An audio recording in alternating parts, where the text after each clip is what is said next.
Voilà, on est très heureux de se retrouver ce soir, hein, comme on vient de le chanter. Vous avez les salutations de Jocelyne. Elle vous embrasse bien. Hein. Voilà, je pense qu'elle nous entend. Voilà, elle vous entend aussi. Hein. Voilà. Et puis, vous avez une auditrice qui nous suit avec fidélité. Vous ne la connaissez pas, moi non plus, mais elle s'appelle André. Elle a 85 ans. Hein.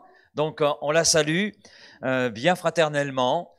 Elle nous suit et comme elle a pu le noter sur un commentaire, je suis âgé, 85 ans, je suis faible, mais je vous suis. Hein. Donc, on est très heureux de savoir qu'André nous suit et qu'à travers les messages qui sont apportés, Dieu bénit. Dieu nous bénit, mais la bénédiction qu'il déverse sur nous va au-delà des frontières de Vitrolles. Amen.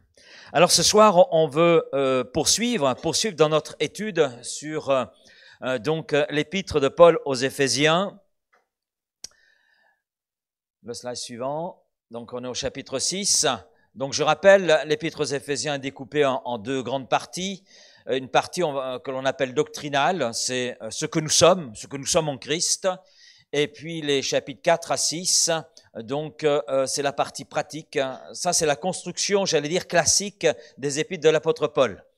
Et donc, on a vu sur le chapitre 4, dans cette partie pratique, qu'il s'agissait donc de marcher dans l'unité, marcher dans la sainteté, en raison de la position qui est la nôtre en Jésus-Christ, de tout ce que Christ a fait pour nous. Donc, nous sommes appelés à marcher comme lui-même a marché, donc dans cette unité et dans la sainteté. Ça, c'est ce que nous avons vu dans le chapitre 4. Chapitre suivant, chapitre 5, eh bien, se poursuit sur la même pensée, marcher dans l'amour, sur le modèle que Dieu a exprimé en Jésus-Christ. Et on a vu donc cette deuxième partie du chapitre 5, marcher dans la lumière. En fait, tout cela, c'est une continuité logique de cette position qui est la nôtre, donc en Jésus-Christ. Et donc, dans ce chapitre 5, marcher dans la lumière, on a vu la relation mari et femme, marcher dans la lumière, dans nos relations et les différents types de relations que l'on peut avoir, déjà mari et femme. C'est la première chose. Et puis, l'apôtre Paul, dans ce chapitre 6, eh bien, poursuit en parlant des enfants. Des enfants et des parents. Donc, les 4 premiers versets, nous lisons « Enfants, obéissez à vos parents ». T'entends, Amy? Hein? « Enfants, obéissez à vos parents, selon le Seigneur, car cela est juste ou droit. Honore ton père et ta mère. » C'est le premier commandement avec une promesse. « Afin que tu sois heureux et que tu vives longtemps sur la terre. » Et vous, pères, n'irritez pas vos enfants, mais élevez-les en les corrigeant et en les instruisant selon le Seigneur. Donc ça, c'est deuxième type de relation sur lequel l'apôtre Paul se concentre. Donc, il parle de cette relation parent-enfant. Et il dit aux enfants, eh bien, d'exprimer leur obéissance, d'être soumis dans l'obéissance à leurs parents. Et c'est très intéressant, je dirais que l'apôtre Paul était là dans une dimension prophétique également, quand on considère la situation aujourd'hui. Et cela à la lumière justement des paroles de l'apôtre Paul, où il dira, par exemple, que les enfants seront rebelles. Dans ces temps qui seront temps de la fin, ces temps précédant le retour de Jésus-Christ et ce qui suivra, donc les enfants seront rebelles à leurs parents. Et c'est très intéressant parce qu'aujourd'hui, vous avez de plus en plus d'associations de parents maltraités. C'est surprenant. J'ai fait une petite recherche sur Internet et je suis allé sur un site, je suis allé sur plusieurs, mais entre autres sur un site qui met ce commentaire. Ce qui est certain, c'est que la violence entre les générations est montée d'un cran ces dernières années. Dans les centres d'écoute spécialisés, notez bien, 1/4 des appels téléphoniques ont pour motif la violence faite aux parents. J'étais impressionné Et ça, c'est quelque chose que j'ai retrouvé sur nombre de sites. Donc, on a aujourd'hui, de la part des enfants, eh bien, un comportement violent qui est en train de s'inscrire, de se répéter. On a des enfants, des adolescents, et ça peut arriver très tôt. J'ai eu l'occasion de voir un jour dans un supermarché, c'est quelque chose qui m'avait choqué, de voir un enfant taper du pied parce qu'il avait décidé que dans ce rayon, il voulait ça. Et sa mère a dit non. Eh bien, il était là au pied de sa mère et il lui donnait des coups de pied. Mais ce qui était terrible, c'est que la maman ne disait rien. Si ce n'est, mon petit chéri, arrête. Mais l'enfant continuait. Et ça, c'est quelque chose qui aujourd'hui se répète. Un quart des appels téléphoniques dans les centres d'écoute spécialisés ont pour motif la violence faite aux parents. Des enfants qui sont violents sur les parents. Et il y a eu... bon, j'ai pas suivi parce que c'est pas le genre d'émission que je suis, puis il faut avoir du temps, à vrai dire, pour suivre cela, mais c'était Nani, Super Nani, voilà, c'est ça. Et là, c'était très révélateur. Une super nanny qui entrait dans un foyer où les parents étaient dans l'incapacité de faire régner une quelconque discipline, de conduire des enfants bas âge, des adolescents dans l'obéissance. Mais ça, c'est un signe des temps, et c'est terrible, c'est terrible. Et là, le Seigneur nous dit par l'intermédiaire de Paul, « Enfants, obéissez à vos parents. » Maintenant, l'apôtre Paul apporte une petite nuance. Il dit « Cela est bon. Cela est bon. » Au niveau du Seigneur, selon le Seigneur, car cela est juste, cela est bon, cela est droit.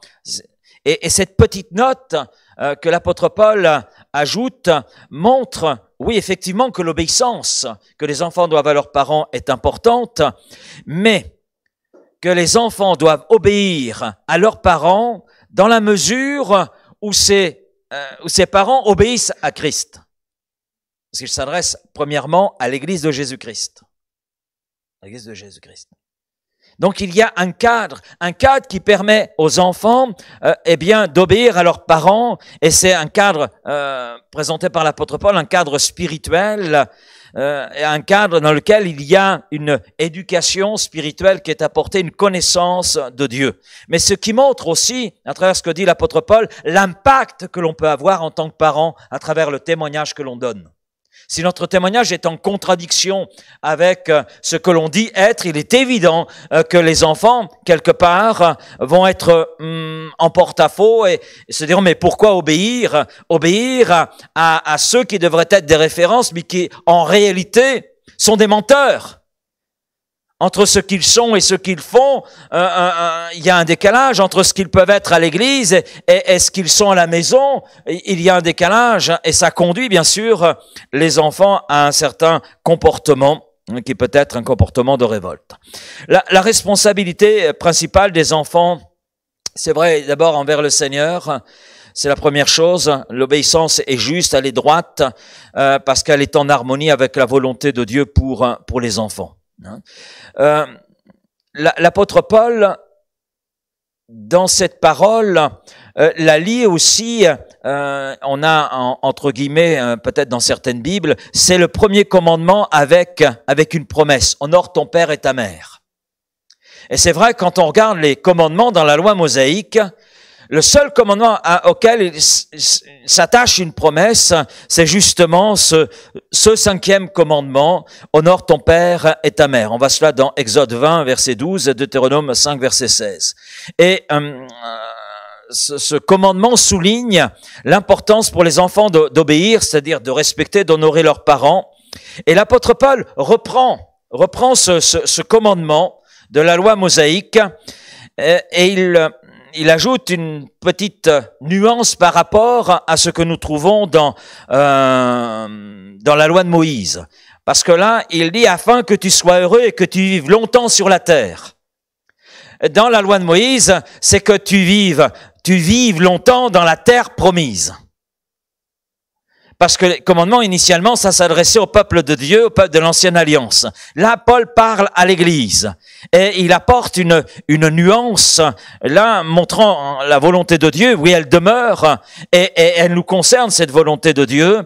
Elle concerne, dans ce cadre-là, les enfants, afin que toi, enfant qui obéis à des parents qui sont justes devant Dieu, qui eux-mêmes obéissent à Dieu et qui font la volonté de Dieu et qui te conduisent à faire cette volonté, eh bien, c'est important pour toi d'honorer ton père et ta mère afin que tu sois heureux.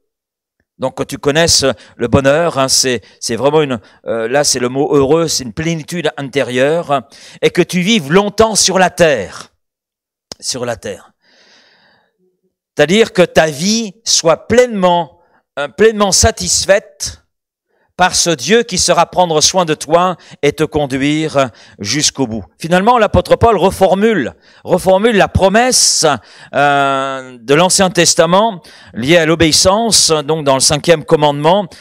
Il la reformule en l'actualisant pour l'Église des Éphésiens, mais aussi pour nous aujourd'hui. Ensuite, l'apôtre Paul ne s'arrête pas là. Il dit « Et vous, pères ?» Alors pourquoi il ne met pas père et mère? Parce que le père représente l'autorité. Donc, et vous, pères, n'irritez pas vos enfants, mais élevez-les en les corrigeant, en les instruisant, et cela selon le Seigneur. Donc, l'apôtre Paul met en évidence, bien sûr, la responsabilité des pères de famille, et il faut savoir que l'apôtre Paul est là dans un contexte gréco-romain, et dans le monde gréco-romain, la responsabilité du chef de famille était, j'allais dire, absolue. Et j'ai trouvé ce commentaire, un père romain avait un pouvoir absolu sur sa famille. Il pouvait les vendre comme esclaves, les faire travailler dans les champs, même enchaînés. Il pouvait faire justice lui-même, il était la loi. Il pouvait punir à sa guise et même infliger la peine de mort à un enfant. Donc, c'est dans ce contexte-là, un contexte culturel, religieux, auquel a vécu l'apôtre Paul et auquel donc il adresse ses paroles, mais on a aussi un enseignement, il y a des principes qui sont là donnés par l'apôtre Paul. Et c'est sûr que le message de Paul, dans le contexte dans lequel Paul l'a adressé, c'est un message révolutionnaire. Révolutionnaire. Et il insiste sur la prise en compte des sentiments qui, dans le contexte gréco-romain, n'étaient pas pris en compte. Mais Paul met en évidence ces aspects-là. Et la responsabilité de parents qui connaissent Christ, qui aiment Christ et qui servent Christ. Alors, il dit, n'irritez pas. C'est-à-dire ne pas être des provocateurs, ne pas exaspérer. La provocation exaspérante peut enflammer inutilement la colère de l'enfant. William Hendrickson, un commentateur biblique, a dit ceci. Il a énuméré quelques éléments par lesquels les parents peuvent se rendre coupables d'exaspérer leurs enfants. Il dit premièrement, par une protection excessive. On a des parents très protecteurs et une protection excessive. Ça peut susciter justement une irritation. Ça peut être irritant pour les enfants. Deuxième point, le favoritisme. Oui, c'est lié à plusieurs enfants et que on préfère l'un à l'autre, bien sûr. Troisièmement, le découragement. Découragement. Alors comment le découragement peut-il s'exprimer? Déjà par des paroles. Non mais 15 sur 20. Non mais c'est pas une note qui convient ça. C'est 19, 19,5, voire 20. Ça veut dire quoi? Là, t'as mal travaillé. Ouais, 15 sur 20, c'est déjà pas mal, non? Hein? Surtout s'il y a les efforts derrière. Donc, mais il y a des paroles comme cela qui peuvent être découragées. Et j'en sais quelque chose parce que quelquefois, lorsque mes filles venaient avec une bonne note, je dis quand même, t'aurais pu faire mieux. Et au départ, c'était comme un jeu, mais après, je me suis tu. Hein. Donc, parce que c'est dans le cœur des enfants. Alors, ça veut dire que papa n'est jamais satisfait. Ça veut dire, et c'est décourageant. C'est décourageant. Alors après, il y a des parents qui sont très maladroits ou qui ne savent pas comment s'y prendre, mais t'es un bon à rien. Alors ça, c'est une parole qui vous fusille. Et c'est une parole qui est destructrice dans le cœur d'un enfant. Et ça décourage profondément. Quatrièmement, Drixen dit, par le fait de ne pas tenir compte du fait que l'enfant grandit. Ah oui, l'enfant grandit. Et qu'est-ce qu'un adulte? Un enfant qui a grandi. Hein. Et quelque part, il y a toujours une part d'enfance en nous. Hein. Donc, par le fait de ne pas tenir compte que l'enfant grandit et qu'il a le droit d'avoir ses propres idées et qu'il n'a pas besoin d'être une copie exacte de son père pour réussir. Amen. Des parents qui décident pour leurs enfants, j'étais ingénieur, tu seras ingénieur. J'étais scientifique, tu seras scientifique. J'étais maçon, tu seras maçon. Etc., etc. Ou des parents qui veulent se réaliser à travers leurs enfants. Ils n'ont pas forcément réussi. Cinquièmement, par négligence. Sixièmement, par des mots amers et une cruauté physique pure et simple. Les enfants battus. On a parlé de parents battus, mais il y a des enfants battus. Et d'ailleurs, par rapport à cela, il y a une étude qui a été faite sur les enfants battus et lorsqu'ils deviennent parents, ce que cela produit en eux. Et il s'avère que pas mal de ces situations font que des enfants qui ont été battus deviennent des parents qui expriment aussi à l'égard de leurs enfants une certaine violence. C'est pas systématique, mais dans beaucoup de cas, c'est ce qu'ont relevé quelques statistiques et quelques rapports. Verset 4. « Et vous, pères, n'héritez pas vos enfants, mais élevez-les en les corrigeant, en les instruisant selon le Seigneur. » Alors le mot « élever » veut dire subvenir aux besoins. C'est le rôle, père de famille, subvenir aux besoins, afin de conduire à maturité. Voilà ce que a comme idée ce mot « élever » ici utilisé par Paul. Les corrigeants. Alors là, il parle de discipline dans le sens de formation. Hein? C'est pas corriger, prendre le fouet, et non, c'est pas du tout dans ce sens-là. C'est apporter une discipline, un cadre. Et c'est souvent ce qui manque aux enfants aujourd'hui, un cadre dans lequel ils vont pouvoir grandir, trouver, j'allais dire, la croissance harmonieuse dont ils ont besoin pour atteindre ainsi la maturité. Et puis, il y a aussi en les instruisant selon le Seigneur, donc il s'agit de conseiller, d'encourager. Alors, il y a différentes versions qui vous pouvez avoir. Dans certains textes, il est dit les corriger. Hein, les corriger, élevez-les en les corrigeant. Donc, si on prend le terme en fonction de notre définition primaire en français, on en arrive à une certaine violence. Mais c'est pas du tout ce qui est exprimé par l'apôtre Paul. Hein. Et d'ailleurs, il y a cet équilibre qui est là, élevez-les et corrigeant en les instruisant. Hein. Donc, il montre très bien qu'il s'agit de la correction, c'est conseiller, encourager, en donnant toute une discipline et la formation dont l'enfant a besoin pour atteindre la maturité. Et l'apôtre Paul est très équilibré dans ce qu'il exprime quand on y réfléchit bien. Ensuite, l'apôtre Paul, à partir du verset 5 et ça jusqu'au verset 9, aborde un nouveau chapitre relationnel, toujours avec marcher dans la lumière. Il parle des serviteurs. Serviteurs, obéissez à vos maîtres. Alors on pourrait traduire esclaves. Alors pour nous aujourd'hui, ça veut peut-être rien dire.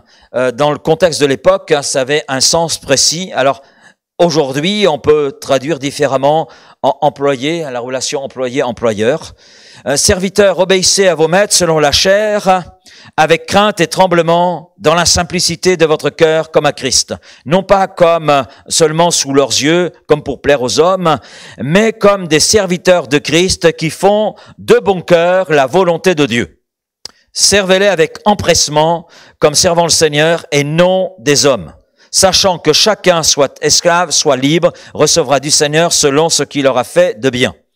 Et il y a cet équilibre, ce contrepoids qu'apporte l'apôtre Paul au verset 9. Et vous, maîtres, employeurs, agissez de même à leur égard, Et abstenez-vous de menaces, sachant que leur maître et le vôtre est dans les cieux, et que devant lui, il n'y a point de favoritisme,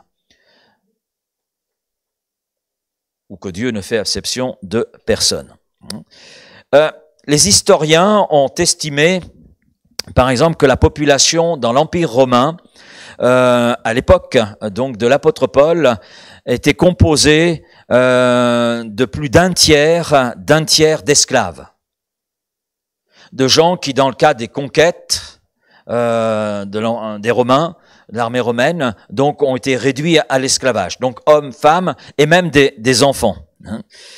Donc c'est un tiers de la population, vous imaginez, un tiers de la population qui est estimée à peu près de l'Empire romain de 60 millions d'individus. Donc vous avez un tiers, c'était essentiellement des esclaves. Et la plupart des Grecs et ensuite des Romains considéraient les esclaves comme étant des outils de vie. Vous voyez, comme vous avez une fourchette qui est un outil de vie quotidienne, eh bien l'esclave c'était comme cela. Aristote affirmait par exemple, un philosophe grec, il affirmait qu'il ne peut jamais y avoir d'amitié entre un maître et un esclave, car le maître et l'esclave n'ont rien en commun, car un esclave est un outil vivant, de même qu'un outil est un esclave inanimé. Waouh, c'est Et puis un petit peu plus loin, il dira, un esclave ne vaut pas mieux qu'une bête. Les vieux et les malades doivent être jetés pour mourir de faim quand un esclave est malade. C'est du gaspillage de lui donner des rations. Les maîtres avaient droit de vie et de mort sur les esclaves. Auguste, donc un des empereurs romains, a tué un esclave pour avoir tué une caille de compagnie. Donc la caille de compagnie était plus importante que l'individu. C'est terrible, hein? Polieu a jeté un esclave vivant au lambeau sauvage dans son étang à poissons, parce qu'il a fait tomber et casser un gobelet de cristal. La femme d'un noble romain a tué un esclave parce qu'elle s'était emportée. Les esclaves utilisés comme servantes avaient souvent les joues déchirées, les cheveux arrachés, ou étaient marqués au fer chaud aux caprices de leur maître cruel et sans cœur. Donc ça, ce sont c'est William Barclay, donc un théologien qui a apporté dans son étude sur les épîtres de Paul quelques commentaires comme cela historiques, glanés dans différents écrits, dans différents rapports. Maintenant, l'apôtre Paul parle dans un contexte chrétien, les esclaves chrétiens. C'est à cela tout particulièrement qu'il s'adresse. Les esclaves chrétiens devaient obéissance au maître terrestre, parce que leur obéissance démontrait leur soumission à Christ. Et c'est très intéressant parce qu'on a quelque part, par rapport au christianisme, là, un principe, parce que Paul, souvent, les commentateurs disent, mais Paul ne s'est jamais révolté contre l'esclavagisme. Mais c'était un fait à son époque. Par contre, à travers son enseignement, on voit que l'apôtre Paul, prenait les choses tout à fait à l'opposé des us et coutumes. Et il a apporté des choses nouvelles dans la relation. On le voit entre autres dans l'épître à Philémon, avec Onésime qui s'est échappé de chez son maître. Et l'apôtre Paul envoie une lettre à la fois pleine d'affection, mais très bien tournée, inspirée par le Saint-Esprit. Donc c'est pour ça que c'est bien tourné. Et il a su toucher le cœur de Philémon pour donc lui dire, Onésime a découvert l'évangile exactement comme toi. Il a fait la même expérience. Donc, ce n'est plus un esclave que tu vas recevoir, c'est un frère. Alors, ça, au temps de l'apôtre Paul, c'était vraiment révolutionnaire. Il place Philémon, le maître, Onésime, l'esclave, au même niveau. Au même niveau. Donc, si le christianisme ne nous offre pas d'échappatoire aux circonstances, c'est un peu le principe. Il nous offre de conquérir les circonstances, d'être maître des circonstances. Et c'est en fait ce qu'il est en train d'exprimer, l'apôtre Paul, à travers son enseignement par rapport aux esclaves chrétiens. C'est vrai, vous ne pouvez pas échapper à ces circonstances dans lesquelles vous êtes. Par contre, vous pouvez maîtriser ces circonstances, en être maître, conquérir les circonstances. Et à travers cela, toucher peut-être votre entourage. Il y a 7 qualifications qui décrivent une obéissance correcte quand on tient compte un petit peu de ce que dit l'apôtre Paul. Premièrement, le service devait être respectueux, c'est-à-dire avec crainte, avec respect. En d'autres termes, ce n'est pas parce que tu es esclave que tu dois mal faire les choses. Au contraire, tu dois bien les faire. Surtout si tu appartiens à Christ. Tu dois faire les choses comme si tu les faisais pour Christ. Et puis il ajoute, le service doit être accompli avec tremblement, avec tremblement. Donc avec soin, avec sérieux. Troisièmement, avec sincérité de cœur, c'est-à-dire sans hypocrisie ni duplicité. Quatrièmement, le service devait être comme pour le Seigneur, comme pour Christ. Comme pour Christ. Cinquièmement, le service devait être cohérent. Pas par souci de regard, chercher une quelconque appréciation, mais Paul avait peut-être à l'esprit le travail que le maître humain ne pouvait pas vérifier parce que dans certains contextes, l'esclave avait des responsabilités et les choses n'étaient pas toujours vérifiées par le maître parce que le maître avait vraiment confiance donc dans son esclave. Et l'apôtre Paul est en train de dire que le maître vérifie ou ne vérifie pas. Néanmoins, les choses doivent être cohérentes parce que tu fais pas les choses simplement lorsque le maître regarde, qu'il regarde ou qu'il regarde pas, tu dois bien faire les choses. Sixièmement, le service devait résulter de motifs propres, clairs. Le but n'était pas premièrement de plaire aux hommes, mais de plaire au Seigneur, comme des esclaves de Christ, sous la responsabilité de Christ, sous la domination de Christ. L'apôtre Paul vivait comme cela. Il n'a jamais dit « je suis prisonnier des Romains » alors qu'il était en prison à Rome. Je suis prisonnier de Christ. Donc il savait dominer les circonstances dans lesquelles il se trouvait parce qu'il savait que Dieu contrôlait toute sa vie, contrôlait tous les espaces de sa vie. Et c'est vrai, il était en prison à Rome, mais il savait pourquoi il était dans les chaînes. Il savait pourquoi cela. Parce qu'il devait témoigner aux grands de l'époque, donc à l'empereur, et c'est ce que d'ailleurs Dieu lui avait dit quelque temps après sa conversion. Septièmement, l'esclave devait avoir une attitude de bonne volonté envers son maître. Il devait servir pour le bien-être du maître. Et quand on regarde un petit peu tout cela, je crois que c'est valable aussi en tant qu'employé. Un employé doit être respectueux de son employeur, même si l'employeur n'est pas terrible sur différents plans. Néanmoins, on doit être respectueux. On doit accomplir le travail avec soin. On doit accomplir le travail avec sincérité de cœur, sans hypocrisie ni duplicité. Et puis on doit faire les choses comme si on servait le Seigneur. Afin, à travers ce service, à travers notre travail, eh bien, savoir toucher le cœur du maître s'il n'appartient pas à Christ, à savoir témoigner de Jésus-Christ. Et on s'aperçoit finalement que l'apôtre Paul est très actuel, car qu'est-ce que l'on trouve aujourd'hui?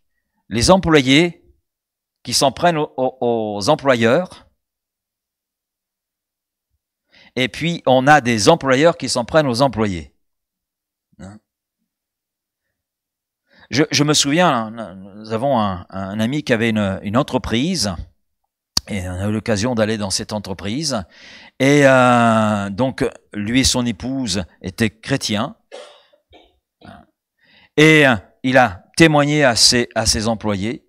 Mais ce qui était intéressant de voir, c'est la relation qu'il pouvait avoir avec ses employés, que les employés pouvaient avoir à son égard. Il y avait ce respect qui était là. Alors bien sûr, les employés avaient une participation au bénéfice de l'entreprise. Il avait mis aussi des choses en place pour honorer ses employés, mais ça faisait partie, lui, de son témoignage. Et il y a de ces employés qui sont venus à Christ. Moi-même, je suis allé prêcher dans cette entreprise, puisque la cafétéria, enfin ce qui était la cafétéria de cette entreprise, servait en accord avec les employés de salles de réunion. Et j'ai eu l'occasion de prêcher l'évangile. Alors il y avait des gens de l'extérieur, mais il y avait des employés qui étaient venus pour écouter l'évangile. Donc merci Seigneur pour cela. Donc c'est important cette attitude employé, employeur, employeur, employé. Alors l'apôtre Paul, bien sûr, parle des employés, mais il parle des employeurs. Le maître ne devait pas utiliser de menaces, parce que le maître chrétien a un maître qui est au-dessus de lui. Donc, Paul est en train de placer, j'allais dire, les responsabilités, mais la hiérarchie. C'est vrai, tu as des esclaves, tu as des employés sous ta responsabilité, mais toi aussi, tu es serviteur d'un maître, Christ. Ne l'oublie pas. Ce qui fait que pour le maître, ça changeait sa relation avec ses esclaves, avec ses employés. Et c'est ce que, d'ailleurs, l'apôtre Paul développe en quelques versets dans sa lettre à Philémon. Il montre la responsabilité que Philémon pouvait avoir vis-à-vis de ceux qui le servaient. Menacer signifie intimider clairement avec la promesse d'une punition qui est inévitable, qui est imminente, sévère, violente. Cela va au-delà du simple avertissement, dans ce sens-là que l'apôtre Paul donc utilise ce terme. Et le contraire de la menace, eh bien c'est un traitement bienveillant, c'est un traitement juste et équitable, et c'est ainsi que les maîtres doivent agir vis-à-vis de leurs employés. Donc on a la responsabilité des employés vis-à-vis de leur maître, et puis on a de leur employeur, et puis on a la responsabilité de l'employeur qui appartient à Christ, bien sûr, vis-à-vis de ses employés, qu'ils appartiennent à Christ ou pas. Et que l'employeur appartienne à Christ ou pas, il y a un témoignage dans les deux sens à apporter. Un comportement des deux parties qui est un témoignage, puisque l'employé comme l'employeur, à un moment donné, va se retrouver devant Dieu et devoir rendre des comptes. C'est ça, c'est ce que Paul met en évidence. Et puis, on peut se dire, mais c'est bien, Laurent, tout ce que tu dis, ouais, on entend bien, mais c'est pas évident dans le concret. C'est pas évident. C'est vrai, tous ces espaces relationnels, mari et femme, parce que c'est pas parce qu'on est chrétien que c'est facile.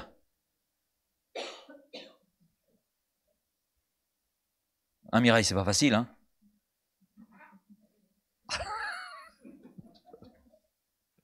Oui, c'est pas parce qu'on appartient à Christ que les choses sont faciles sur le plan relationnel, que ce soit dans le couple, que ce soit dans la famille, dans la relation avec les enfants, que ce soit avec nos employeurs, si on est employeur, ou employé si on est employé. C'est pas évident. Mais Paul a introduit tous ces aspects, j'allais dire tous ces aspects de relation en disant soyez continuellement remplis du Saint-Esprit. C'est le Saint-Esprit qui veut là nous aider et nous conduire justement par rapport à la part que nous ne pouvons pas accomplir. Eh bien, Saint-Esprit va là nous aider. Il est notre assistant, il est le consolateur, donc il est celui qui va nous aider à accomplir cette part qui nous est là difficile, à savoir fermer la bouche quand on a envie d'agripper la cravate de notre employeur et de la serrer bien fort. Parce qu'il ne semble rien comprendre à la situation. Ou quand l'employeur a envie de prendre la clé à molette vis-à-vis de son employé, c'est là que l'on réalise que l'on a besoin du Saint-Esprit. Et dans un couple, quelquefois, on a besoin que le Saint-Esprit intervienne. Il n'y a pas d'amen, là, ma femme. Ok, ça va? Alors, on arrive à une deuxième partie, parce que ce chapitre 6 est composé de deux parties. Ce qu'on vient de voir ensemble est la continuité de ce que l'apôtre Paul a abordé déjà dans le chapitre 5, un marcher dans la lumière. Donc c'est une continuité. Et puis là, on arrive avec un chapitre particulier que j'ai intitulé « La vie chrétienne est un champ de bataille ». Je pense que là-dessus, on est d'accord. Et puis à vrai dire, par rapport à ce qu'on vient de dire, on est d'accord, oui, effectivement, quelquefois, ça peut être un champ de bataille. Voilà. Et là, l'apôtre Paul dit ceci, verset 10, au reste, fortifiez-vous dans le Seigneur et par sa force toute puissante. Revêtez-vous de toutes les armes de Dieu afin de pouvoir tenir ferme contre les ruses du diable, car nous n'avons pas lutté contre la chair et le sang, mais contre les dominations, contre les autorités, contre les princes de ce monde de ténèbres, contre les esprits méchants dans les lieux célestes. C'est pourquoi prenez toutes les armes de Dieu afin de pouvoir résister dans le mauvais jour, tenir ferme après avoir tout surmonté. Tenez donc ferme, ayez à vos reins la vérité pour ceinture. Revêtez la cuirasse de la justice. Mettez pour chaussure à vos pieds le zèle que donne l'évangile de paix. Prenez par-dessus tout cela le bouclier de la foi, avec lequel vous pourrez éteindre tous les traits enflammés du malin. Prenez aussi le casque du salut et l'épée de l'esprit qui est la parole de Dieu. Et faites en tout temps, par l'esprit, toutes sortes de prières et de supplications. Veillez à cela avec une entière persévérance et priez pour tous les saints. Priez pour moi, dit Paul, afin qu'il me soit donné, quand j'ouvre la bouche, de faire connaître hardiment et librement le mystère de l'Évangile, et pour lequel je suis ambassadeur dans les chaînes, et que j'en parle avec assurance comme je dois en parler. Alors, ce qui est étonnant, ce paragraphe est étonnant. Dans la plupart de nos versions, verset 10, il est dit « au reste ». Au reste. L'expression qui est utilisée en grec est très forte. C'est comme si l'apôtre Paul avait pensé finir sa lettre, et puis là, il a une pensée très forte qui le saisit. Et voilà, ah oui, une dernière chose, et c'est la chose la plus importante qui soit pour vous. C'est ce mot « au reste », pour nous, on le voit comme, oui, ok, l'apôtre Paul finit sa lettre. Mais dans l'esprit de Paul, et dans le mot qu'il utilise, l'opion, c'est vraiment comme pour dire, voilà, il y a un élément maintenant qui est important, qui vient renfermer tout ce que je vous ai dit. C'est pas que tout ce que je vous ai dit n'est pas important, mais ce que je vais vous dire là est essentiel. Est essentiel. Donc, voilà ce qui est essentiel. La dernière chose, la plus importante, qui va nous occuper pendant quelques instants, fortifiez-vous dans le Seigneur, et cela par sa force toute puissante. Paul explique que nous sommes engagés dans une grande responsabilité et que nous avons affaire à une guerre. L'Église, parce qu'il parle à l'Église.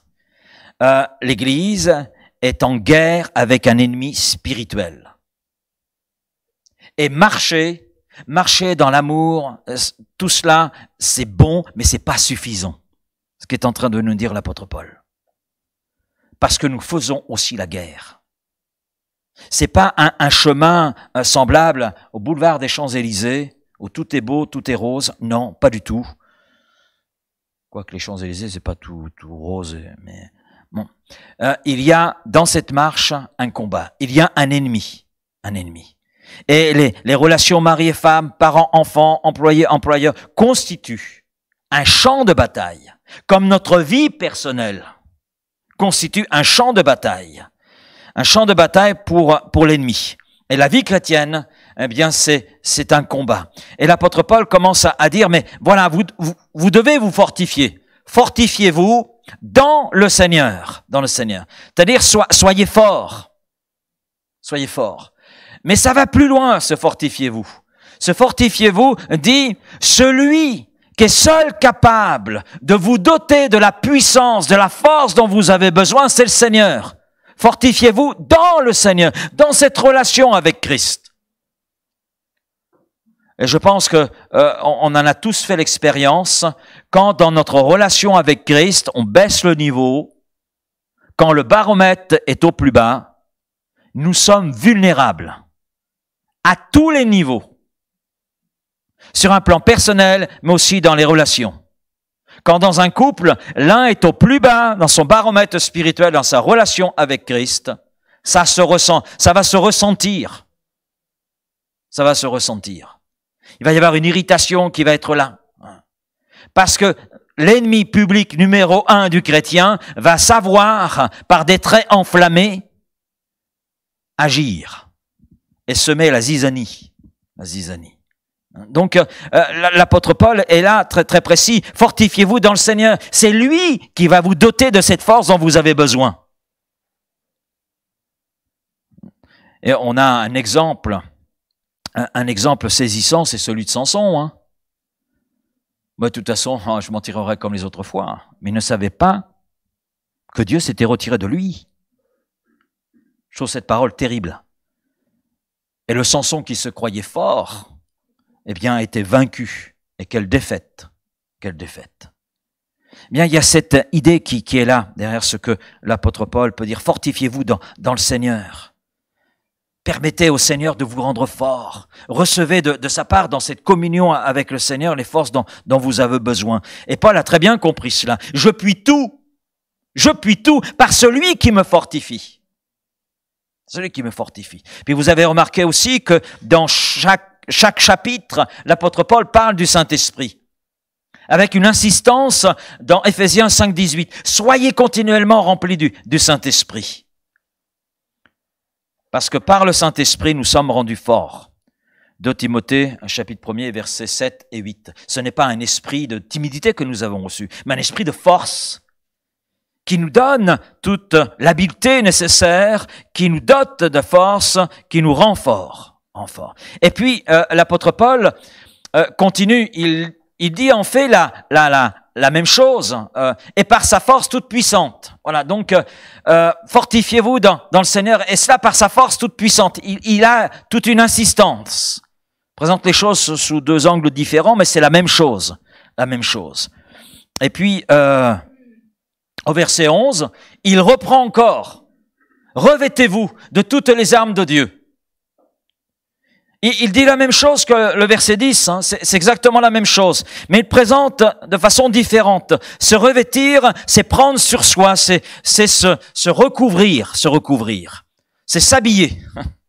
Donc habillez-vous, fortifiez-vous, mais habillez-vous de cette force qui vient de Dieu, de ce que Dieu veut vous donner pour être fort. C'est lui qui va vous rendre fort. Par nous-mêmes, contre l'ennemi spirituel, on ne peut rien. Parce que de nous-mêmes, on a quoi? Des armes charnelles. Mais le combat étant spirituel, nous avons besoin d'armes spirituelles. Et seul Dieu peut nous doter de ces armes spirituelles. C'est pour cela que l'apôtre Paul insiste, fortifiez-vous. Les forces ne sont pas en vous, elles sont en Christ. La force toute puissante est en Christ. Et puis revêtez-vous, saisissez cette force, mais saisissez tout cet équipement spirituel dont Dieu veut vous recouvrir. Et c'est vrai que pour être fort, chaque chrétien doit se couvrir de l'armure complète de Dieu. Parce que l'apôtre Paul parle d'une armure. Et je n'ai pas vérifié, mais un commentateur a expliqué que l'armure décrite par Paul pesait 40 kilos. Ça veut dire que le soldat romain avait sur lui 40 kilos. Le casque, la cuirasse, etc. Donc 40 kilos. Je me dis, waouh, Seigneur, 40 kilos d'équipement. Ça nous montre que l'équipement dont le Seigneur nous revêt est d'une grande importance. Ça fait le poids devant l'ennemi. Ça fait le poids, parce que de nous-mêmes, on ne fait pas le poids. Mais avec l'équipement de Dieu, oui, on fait le poids. Alors, l'apôtre Paul va plus loin. On arrive la fin du verset 11. ok, fortifiez-vous, revêtez-vous. Le but, c'est afin de pouvoir tenir ferme contre les ruses. Vous avez une autre traduction qui dit manœuvre. Mais littéralement, on peut traduire ici, afin de pouvoir tenir ferme contre les méthodes du diable. Les méthodes du diable. On va y revenir, mais c'est important de comprendre que, parce que je crois que dans le milieu chrétien, quelquefois, on a une mauvaise compréhension de l'adversaire. Il agit avec méthode, il agit avec discipline. Et il y a toute une organisation. D'ailleurs, l'apôtre Paul nous montre toute cette organisation. Et d'ailleurs, le mot méthode signifie suivre un chemin. Suivre un chemin. Et l'adversaire, dans son action contre l'Église, dans son action contre les familles, dans son action contre les employeurs chrétiens, etc., son action contre nous, suit un chemin, suit un itinéraire. Afin de pouvoir tenir ferme contre le chemin de destruction que l'adversaire a pour nous. Ou contre nous, ce serait plus juste, contre nous. Et l'apôtre Paul va plus loin. Il met vraiment le doigt parce que c'est important pour les Éphésiens de le comprendre et je crois que c'est important pour nous. Verset 12. Car nous n'avons pas lutté contre... Alors, lisez bien avec moi. Car nous n'avons pas lutté contre la chair et le sang, mais contre les dominations, contre les autorités, contre les princes de ce monde de ténèbres, contre les esprits méchants dans les lieux célestes. Vous avez remarqué l'assistance que fait l'apôtre Paul ? Et il aurait pu mettre, car nous n'avons pas lutté contre la chair et le sang, mais contre les dominations, les autorités, les princes de ce monde de ténèbres, les esprits méchants dans les lieux célestes. Non. À chaque, j'allais dire, nom qu'il associe, il met contre. Il utilise plusieurs fois ce petit mot, contre, pour mettre en évidence la force du combat. La force du combat. Et qu'il y a, j'allais dire, différentes strates dans ce combat. Et on va le voir tout à l'heure. Ensuite, il utilise le mot lutter, car nous n'avons pas lutté contre la chair et le sang. Le mot lutter est un terme intéressant. Nous, on imagine deux enfants qui se chamaillent, arrêtez de lutter. Non. Le slide, s'il te plaît, Karine. Il y a des lutteurs. Voilà, ils vont apparaître.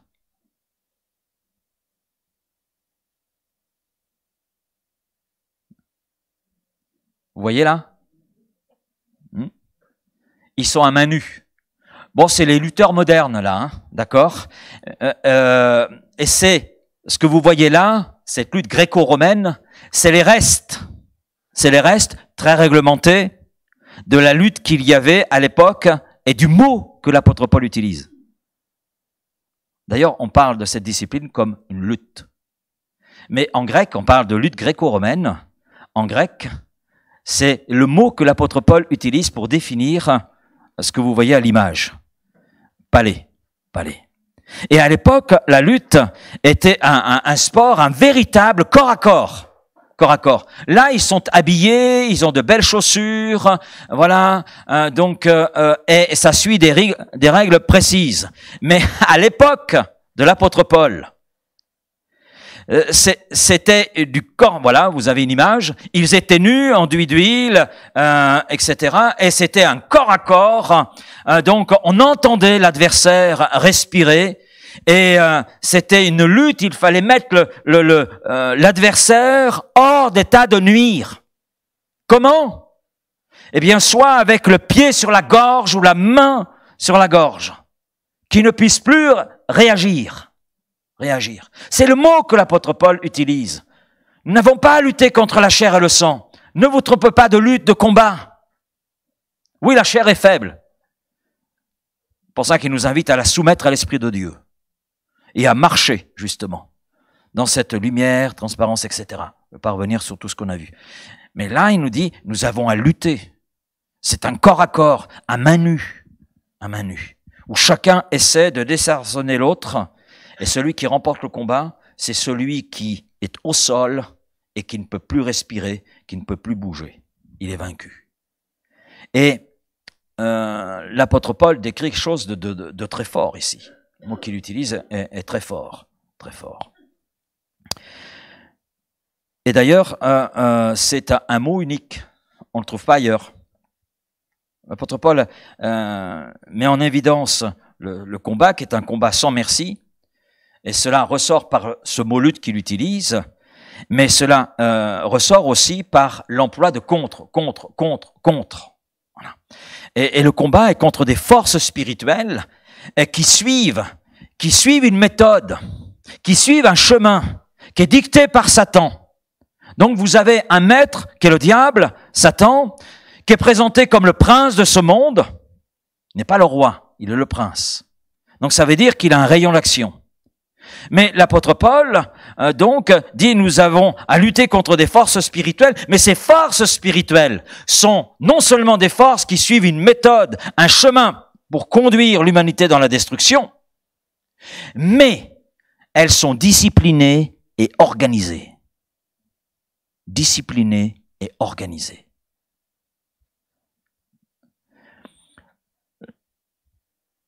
Le mot d'ailleurs que l'apôtre Paul utilise, même pour parler de méthode, c'est la seule fois qu'il l'utilise dans l'Écriture. Nous, on a traduit par ruse, manœuvre, mais il y a plus que cela. C'est établir un chemin pour atteindre un but. Et le Seigneur nous parle du but de l'adversaire de nos âmes, c'est détruire, c'est voler, c'est ruiner.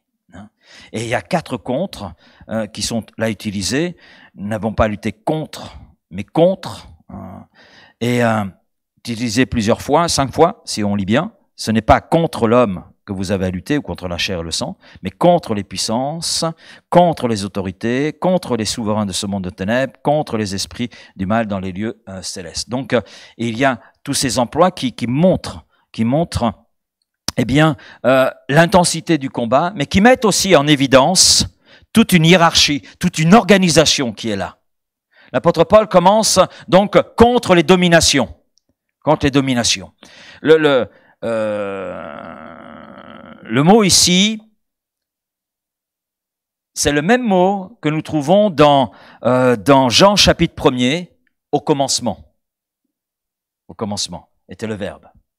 Au commencement était la parole et la parole était avec Dieu. C'est arché. Arché. Mais ce mot signifie aussi chef, leader. Donc, quand l'apôtre Paul dit nous avons à lutter contre les dominations, il parle donc de leader, d'une hiérarchie qui est là élevée dans le monde satanique. Et il y a une hiérarchie qui est là. On a dans le livre de Daniel, par exemple, Gabriel est un petit peu en retard pour apporter la bénédiction à Daniel. Parce qu'il a eu à lutter dans une sphère que Daniel ne voyait pas, mais qui était là réelle.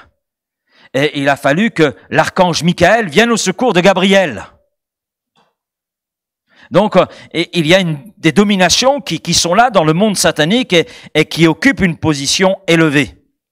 Ensuite, il dit contre les autorités. Contre les autorités. Là, il s'agit de démons ayant reçu le droit de faire tout ce qu'ils veulent, où ils veulent. C'est ce que signifie le terme que Paul utilise. Ce sont les officiers de Satan, mais les officiers inférieurs, qui sont sous la responsabilité de ces dominations, qui sont en accès direct avec Satan, et qui se chargent que les plans, que les méthodes, le chemin de destruction soient bien suivis. Et puis ensuite, il parle contre les princes de ce monde de ténèbres. Les princes ou les souverains. Donc, les princes de ce monde de ténèbres. C'est un emploi unique. Vous ne trouvez pas ailleurs dans le Nouveau Testament. Un terme unique, ici. Et c'est des forces spirituelles, démoniaques, qui agissent directement dans notre monde. Comme c'est exprimé. Les princes de ce monde de ténèbres. C'est le mot cosmos, donc c'est notre univers à nous. Donc c'est des forces spirituelles qui sont là, qui agissent directement dans notre sphère. Leur rôle, c'est oppresser, c'est posséder, c'est détruire, mettre tout en œuvre pour que l'ivraie pousse. La zizanie. Que la méthode, le chemin défini par Satan puisse s'accomplir dans cette sphère terrestre. Et puis, il continue, contre les esprits méchants dans les lieux célestes.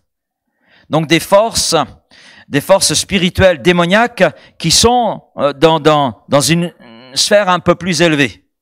Des forces spirituelles qui sont présentées comme étant méchantes. Donc là, la caractéristique est très claire.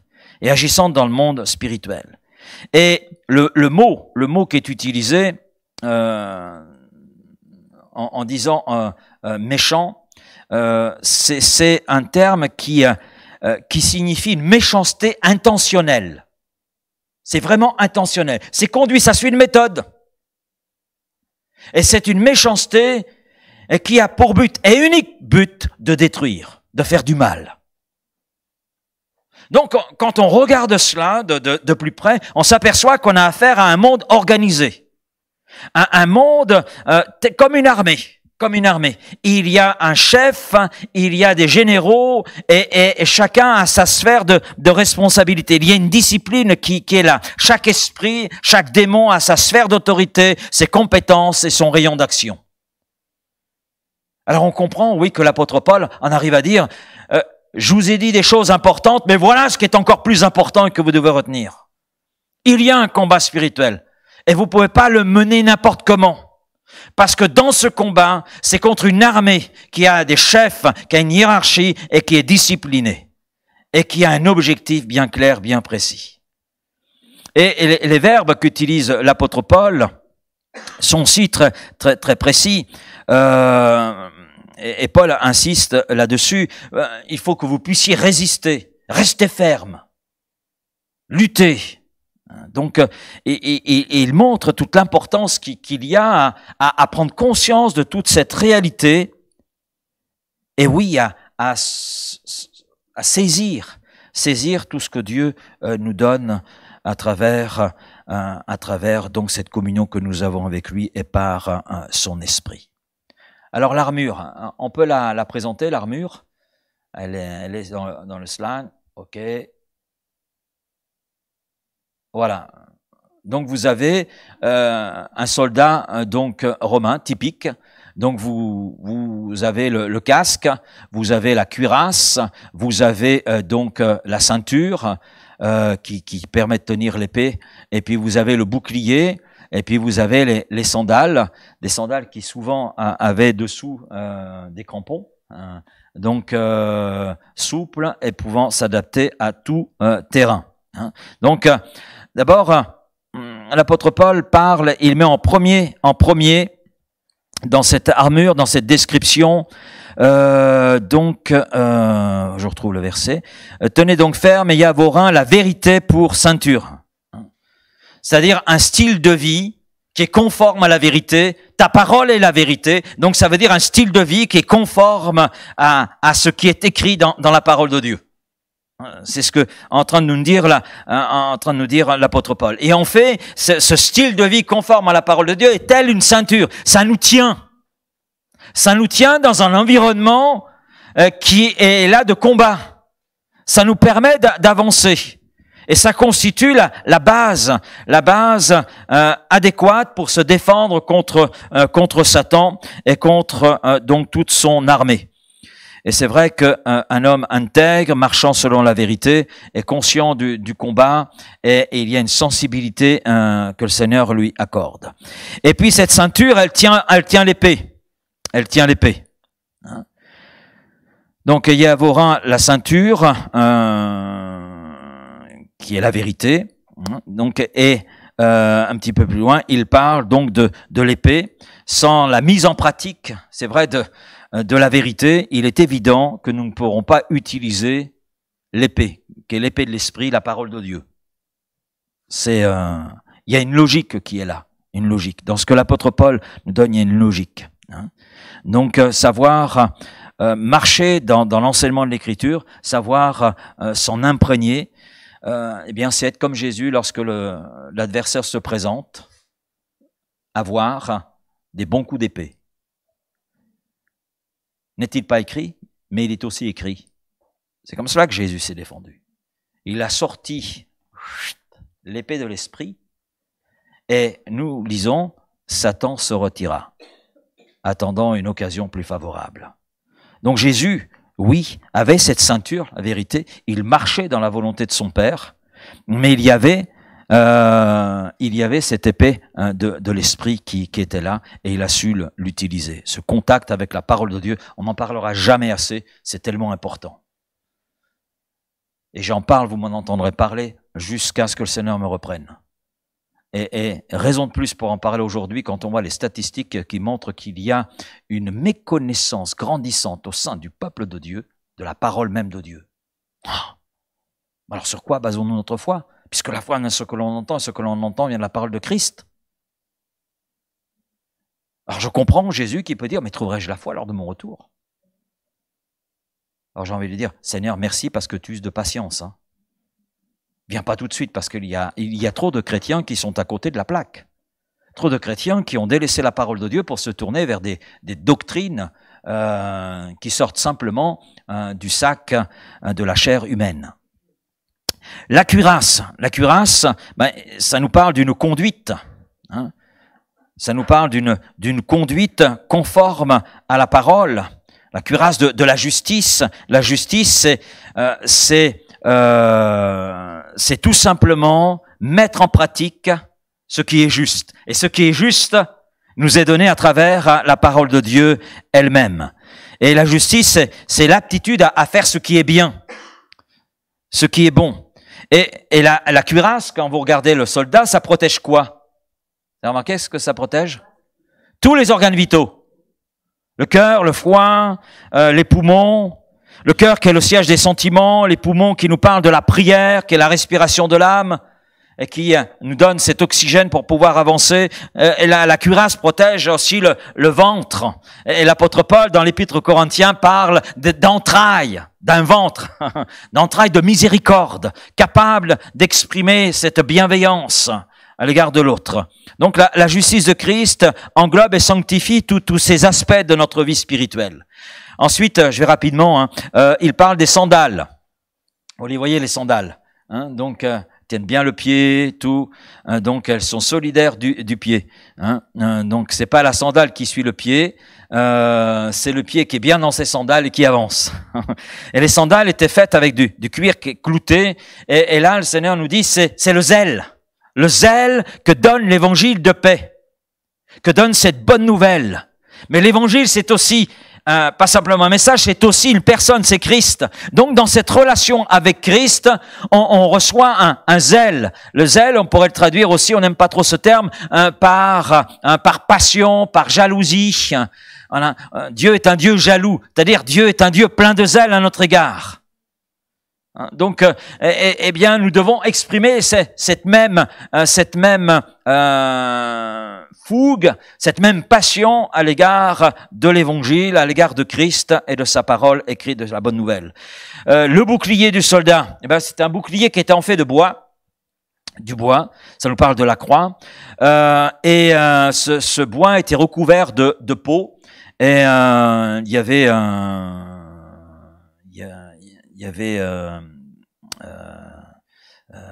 souvent de l'eau qui était utilisée pour mouiller cette peau, afin que ce bouclier de bois recouvert de cette peau, lorsqu'il y avait des flèches enflammées, ce dont l'apôtre Paul nous parle, eh bien, dans la mesure où la peau était là mouillée, eh bien, les flèches ne pouvaient pas brûler ce bouclier et brûler ce qu'il y avait derrière. Le soldat. Hein. Donc, et là, il est question du bouclier de la foi. Et c'est très intéressant, le bouclier de la foi. La foi prend naissance avec Christ, dans la parole de Christ. La foi vient de ce que l'on entend vient de la parole de Christ, Jean 10, 17, et c'est important. La foi s'appuie sur ce que Dieu dit, s'appuie sur les promesses de Dieu. Mais la foi, c'est aussi appliquer avec confiance la parole de Dieu dans notre vie. Et c'est comme un bouclier.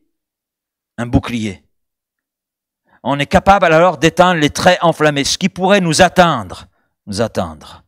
Et ces traits enflammés du malin, on peut y voir quoi? Des accusations, des rumeurs, etc., des choses de ce type, des conflits. Mais si on est bien dans ses sandales, avec le bouclier de la foi, il n'y a pas de souci.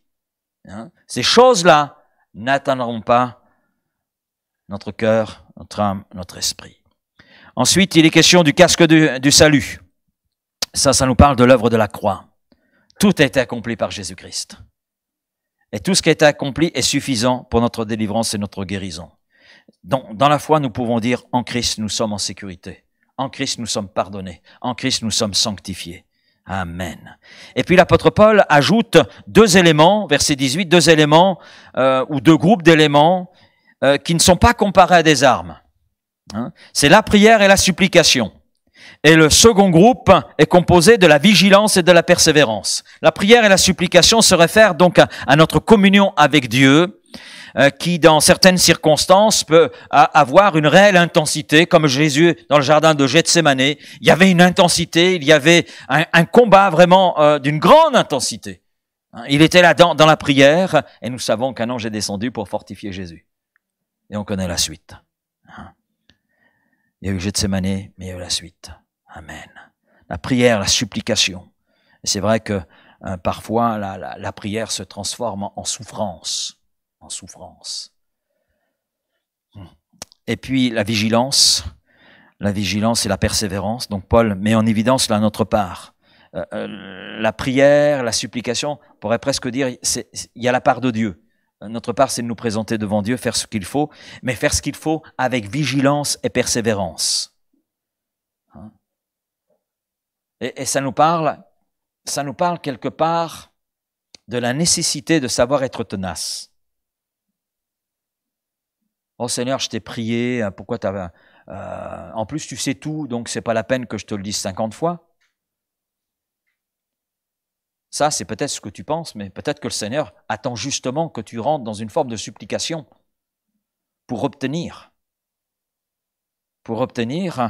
cette bénédiction dont tu as besoin.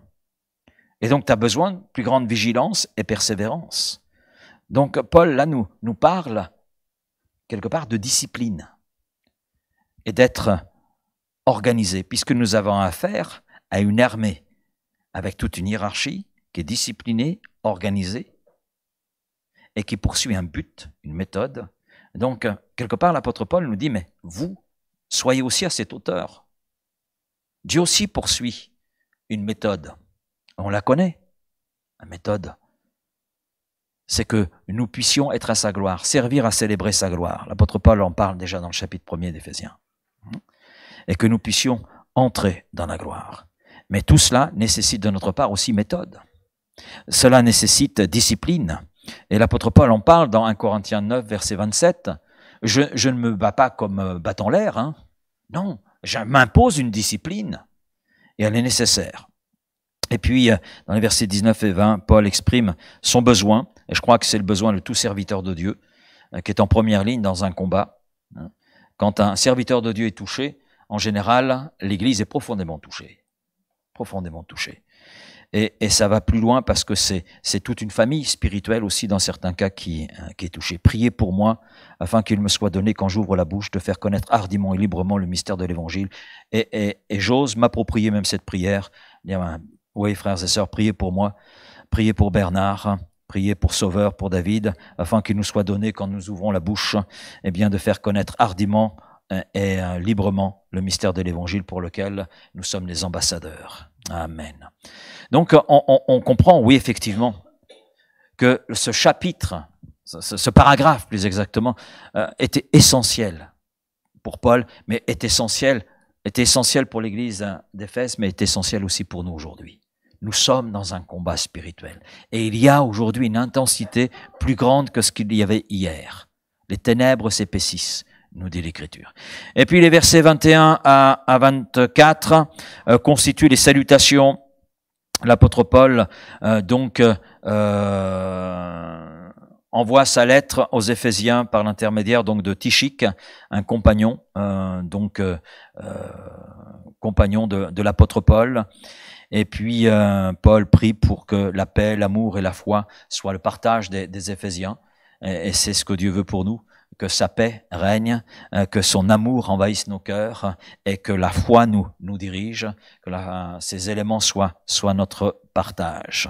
Et je dis Amen et merci Seigneur pour cette épître et merci pour tout ce qu'elle nous révèle de la personne de Christ, de la position qui est la nôtre, de l'action du Saint-Esprit et du combat dans lequel nous sommes.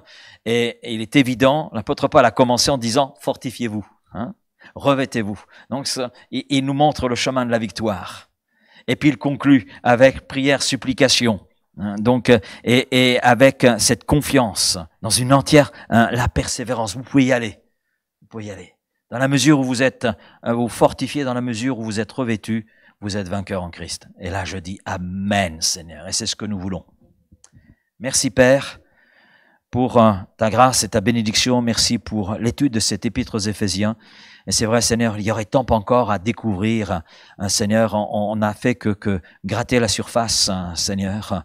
On n'a fait qu'enlever un peu la croûte, Seigneur. Mais je crois que tu veux nous aider les uns les autres à pouvoir aller plus loin, Seigneur, dans les profondeurs de cette épître et de la compréhension de l'enseignement qui nous est là laissé, Seigneur, par l'apôtre Paul, qui était là rempli du Saint-Esprit, qui a écrit sous l'inspiration du Saint-Esprit. Et je te remercie parce que tu as veillé sur ta parole pour que ces textes nous parviennent aujourd'hui et puissent nous édifier et nous conduire, comme les Éphésiens, à être vainqueurs, puisque nous sommes dans un combat spirituel. Et ce combat, nous voulons le mener, non pas avec nos armes charnelles, Seigneur, mais avec ces armes spirituelles dont tu nous revêts, Seigneur. Donc merci pour tout ce que tu nous enseignes, tout ce que tu nous conduis à vivre en toi, avec toi, et merci de la position qui est la nôtre en toi, Seigneur.